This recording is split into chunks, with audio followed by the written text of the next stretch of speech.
Good morning. It is time for our daily dose of good news. Today is June 8th, and boy, do we have it. And it's coming from Job. Can you imagine? Coming from Job this morning. Today we're going to talk about good news, coming straight from Job. So before we read the text, which is chapter 38, verses 39 through 39:12, I would like for you to think about your own life and think about something that's confusing or hard or maybe makes you angry. Maybe something you're struggling with right now. And I wanted you to hear this passage with that own personal contextual piece for you in mind. So I'm going to give you a glimpse of mine as an example. You all may remember that I talked in recent weeks about putting my current family home on the market. And my husband and I are at the beginning of going through a dissolution process. So putting that current family home up for sale, that house went under contract. I then looked for a home closer to school for the kids and I, found a great house for that. That house went under contract. I told a whole story about that involving a rainbow. So let's just call that the rainbow house, okay? So since then, my current home flooded.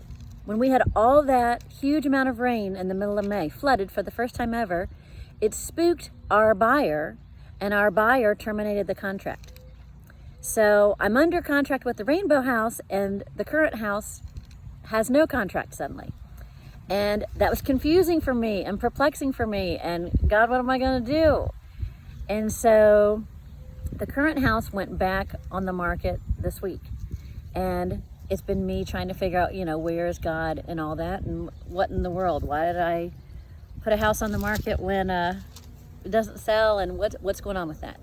So some confusion, some maybe fear in that for me. Well, definitely fear in that for me. So that's where I'm coming in on this text, okay? You may think about other things of where you're coming in on that text. And one possibility I would raise for you to consider, I know many of you are struggling about Carol Stewart. We had her memorial service this weekend, and I know at the end she deteriorated and she was a different Carol Stewart than you knew previously. You may have confusion or anger or pieces around that, or maybe there's something else that I have no clue about.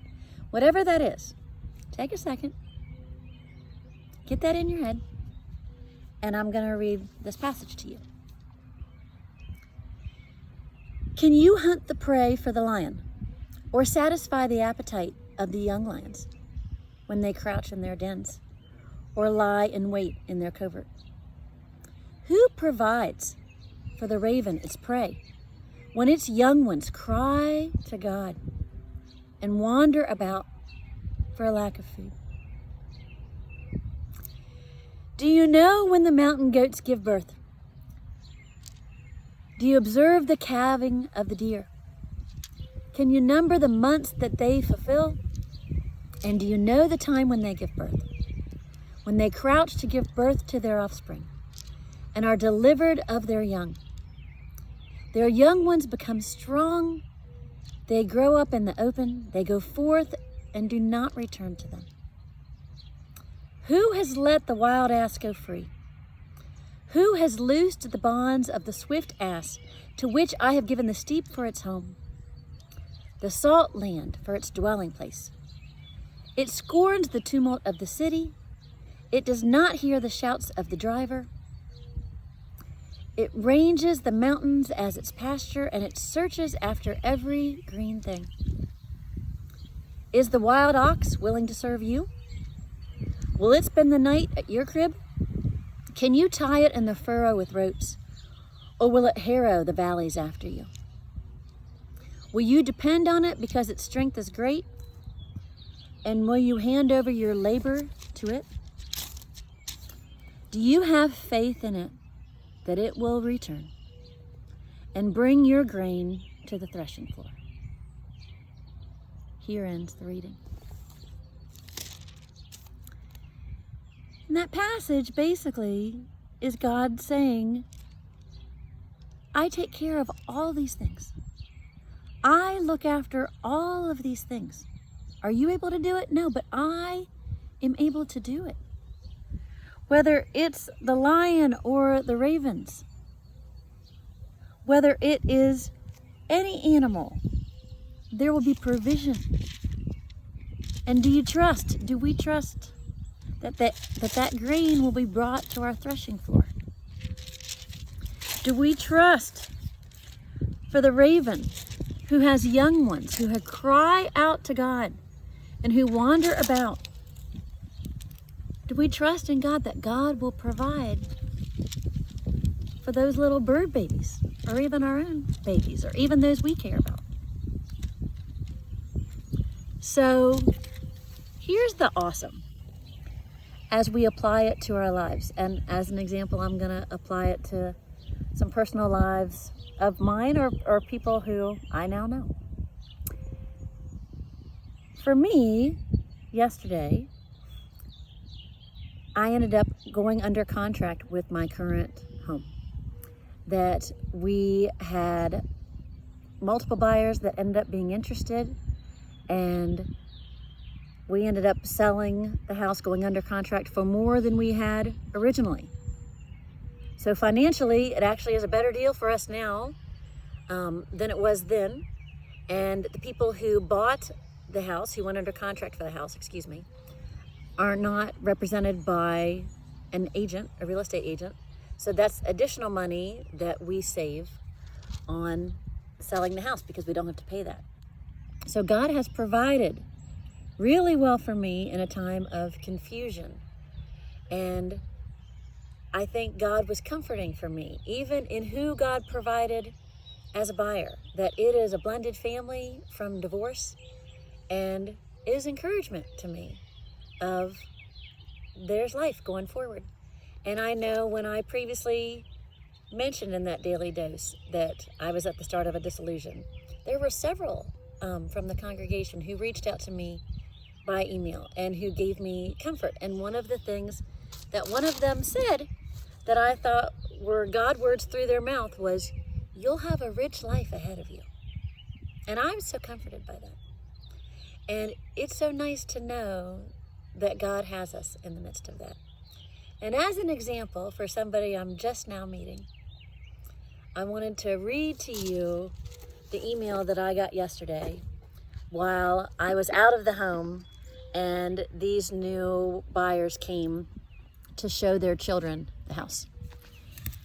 This is an email from my realtor. Congratulations on going into contract. I don't know if I mentioned much about this family, and I'll try to keep this part a little bit vague to protect their privacy. But one of the buyer's siblings died last year today. The spouse had died 2 years before on the same exact day, both of these days being yesterday. The children are being adopted into the buyer's family. And so all of them are here today looking at the house. The daughter stopped to tell me that today is the anniversary of her mother's death, and that her mom used to walk the path behind your house and stop and look at your house because it was her favorite in the neighborhood. And the buyers did not know that until today. And I read that email and I just cried, because how sweet that God cares for that daughter.